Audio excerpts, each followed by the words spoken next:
नमस्कार दोस्तों, स्वागत है आप सभी का हमारे यूट्यूब चैनल पर। आज हम बात करेंगे B pharma first semester subject pharmaceutic first के एक पोसोलॉजी टॉपिक पर। आज हम समझेंगे पोसोलॉजी क्या होता है और पोसोलॉजी को अफेक्ट करने वाले कितने फैक्टर होते हैं। तो चलिए देखते हैं। Posology, the word posology is derived from Greek word. Posology जो वर्ड है वो ग्रीक वर्ड से मिलकर बना है, ग्रीक वर्ड से ड्राइव हुआ है, से निकला है। दो शब्द से मिलकर बना है ये, पोसोस और लॉगस। तो पोसोस का मतलब होता हाउ मच, यानी कि कितना, या फिर क्वांटिटी, या फिर आप इसको अमाउंट भी बोल सकते हैं। और लॉगस मतलब साइंस या फिर स्टडी। तो पोसोलॉजी का डिफिनेशन हो गया इसके हिसाब से। Posology is the branch of medicine which deals with the dose. Posology एक मेडिसिन का ऐसा ब्रांच है जिसमें हम डोज के बारे में बात करते हैं, उससे डील करते हैं, या फिर उसे और आसान भाषा में समझना चाहें तो द मेजरमेंट ऑफ डोजेज, यानी कि डोज का मेजरमेंट करना ही पोसोलॉजी कहलाता है, या फिर कैलकुलेशन ऑफ डोजेज, ये हमारे पोसोलॉजी में आते हैं। अब बात करते हैं कि डोज क्या होता है। अगर हम डोज को एक वर्ड यानी कि एक सेंटेंस में समझना चाहें तो एन अमाउंट ऑफ मेडिसिन, अगर आप यही बात दिमाग में रखेंगे तो आपको डोज में कोई कन्फ्यूजन नहीं होगी कि डोज एक अमाउंट होता है मेडिसिन का, जो कि पेशेंट द्वारा इनटेक किया जाता है या एडमिनिस्ट्रेट किया जाता है। अब बात करते हैं डिफिनेशन की। Dose is the quantitative amount of drug administered और taken by the patient for the intended medicinal effect. Dose एक क्वांटिटेटिव अमाउंट है, यानी कि अमाउंट है जो कि पेशेंट के द्वारा इंटेंडेड यानी लिया जाता है मेडिसिनल इफेक्ट के लिए। तो डोज यही होता है। अब इस पोसोलॉजी में यानी कि फार्मास्यूटिक्स फर्स्ट में बी फार्मा के कोर्स में हम पेडियाट्रिक डोज के कैलकुलेशन के बारे में पढ़ेंगे। अब देखते हैं पेडियाट्रिक डोज कैलकुलेशन किस किस पे बेस है, कि हम किस किस आधार पे डोज का कैलकुलेशन कर सकते हैं। सबसे पहला वो बेस है एज, दूसरा है बेस्ड ऑन वेट, तीसरा है बेस्ड ऑन सरफेस एरिया, यानी कि उस पेशेंट का या फिर चिल्ड्रन का कितना सरफेस एरिया है बॉडी का, उसके हिसाब से हम डोज का कैलकुलेशन करते हैं। अब सबसे पहले हम बात करते हैं based on age. Based on age पर 4 या 5 फार्मूले दिए गए हैं, जिनमें से सबसे पहला फार्मूला है यंग्स फार्मूला। अगर हम किसी चाइल्ड का डोज निकालना चाहें तो इस फार्मूले से हम डोज निकाल सकते हैं। अगर हमें क्वेश्चन में दिया जाएगा, अगर क्वेश्चन कहीं दिया होगा तो उसमें एडल्ट डोज मेंशन होगा और हमें चाइल्ड डोज निकालना होगा इस फार्मूले पर रखकर जो फार्मूला उसके लिए सूटेबल होगा। जैसे कि कुछ फार्मूले में ईयर में निकाला जाता है, कुछ फार्मूले में मंथ में, वो सब अभी हम आगे देखेंगे। सबसे पहले बात करते हैं यंग्स फार्मूला की। यंग्स फार्मूला में अगर चाइल्ड डोज को हम कैलकुलेट करना चाहेंगे तो चाइल्ड का जो ईयर है यानी कि वो कितने साल का है वो ऊपर रख देंगे, एज इन ईयर अपान, फिर हम बच्चे का एज लिख लेंगे प्लस 12 कर देंगे, फिर एडल्ट डोज से मल्टीप्लाई कर देंगे और हमारा चाइल्ड डोज निकल आएगा। अब बात करते हैं कि इसमें नोट है, एक बात आपको ध्यान रखने की ज़रूरत है। This formula use for calculation the dose of children under 12 year, यानी कि 12 साल तक के ही बच्चों का इस फार्मूले से हम डोज निकाल सकते हैं, निकालते हैं।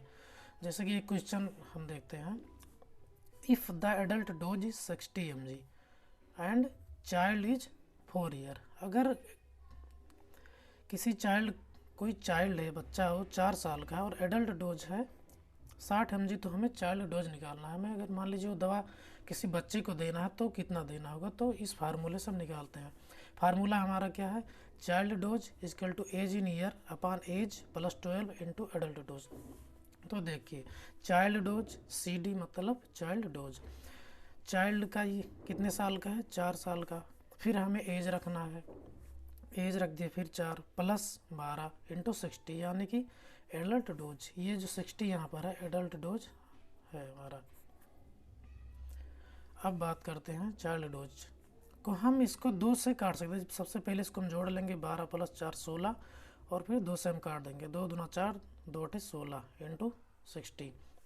फिर इसको हम करेंगे 2/8 बचेगा, तो 2/8 को नीचे कर लेंगे, फिर इसको 60 से गुणा कर देंगे, फिर हमारा आ जाएगा 120/8। 120 को अगर हम काटेंगे तो 15 mg हमारा आ जाएगा। कि अगर इस फार्मूले से निकाला गया तो चाइल्ड का डोज कितना आया, 15 mg। तो हमें अगर चाइल्ड को देना होगा, यानी कि अगर वो 4 साल का बच्चा है कोई, अगर एडल्ट डोज है 60 mg, तो हमें चाइल्ड को 15 mg ही देना होगा। ऐसे करके हम और भी आगे निकालेंगे। चलिए देखते हैं। दूसरा फार्मूला है डिलिंग्स रूल, एज के हिसाब से, यानी कि बेस्ड ऑन एज पर दूसरा फार्मूला है डिलिंग्स रूल। अगर इसमें हम चाइल्ड का डोज निकालेंगे तो पहले देखेंगे child dose equal to age in year upon 20 into adult dose कर देंगे तो चाइल्ड डोज निकल आएगा। इसमें एक ध्यान रखने वाली बात है, this formula use for between 4 to 20 years, यानी कि 4 से 20 साल के बच्चों का ही इसमें एडल्ट डोज निकाला जाता है। तीसरा फार्मूला है काउलिंग्स रूल। काउलिंग्स रूल के हिसाब से अगर हम किसी बच्चे का डोज निकालेंगे तो child dose equal to age in year plus 1/24 into adult dose कर देंगे तो इसमें चाइल्ड डोज निकल आएगा काउलिंग्स के रूल से। फिर चौथा जो है रूल बेस्टीडोज रूल, इसमें चाइल्ड डोज निकालने के लिए एज इन ईयर प्लस 3/30 कर देंगे, इसको गुणा कर देंगे एडल्ट डोज से तो हमारा चाइल्ड डोज निकल आएगा। फिर इसमें पांचवा जो है फ्राइड्स रूल।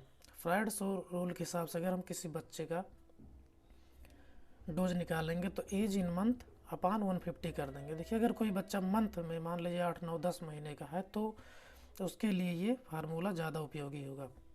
तो बच्चे का हम एज इन मंथ रख लेंगे और फिर 150 से बटा करेंगे और फिर एडल्ट डोज से हम गुणा कर देंगे तो चाइल्ड डोज निकल आएगा।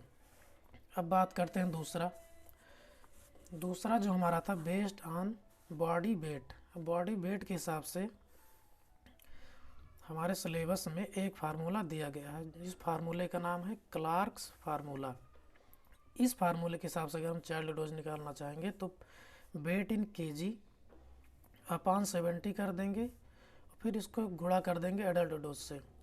और अगर कहीं मान लीजिए कि अगर बच्चे का जो वेट है वो पाउंड में दिया है तो हम उस स्थिति में क्या करेंगे, बच्चे का वेट हम पाउंड में ले लेंगे और उसको हम बटा कर देंगे 150 से अपॉन 150 पाउंड।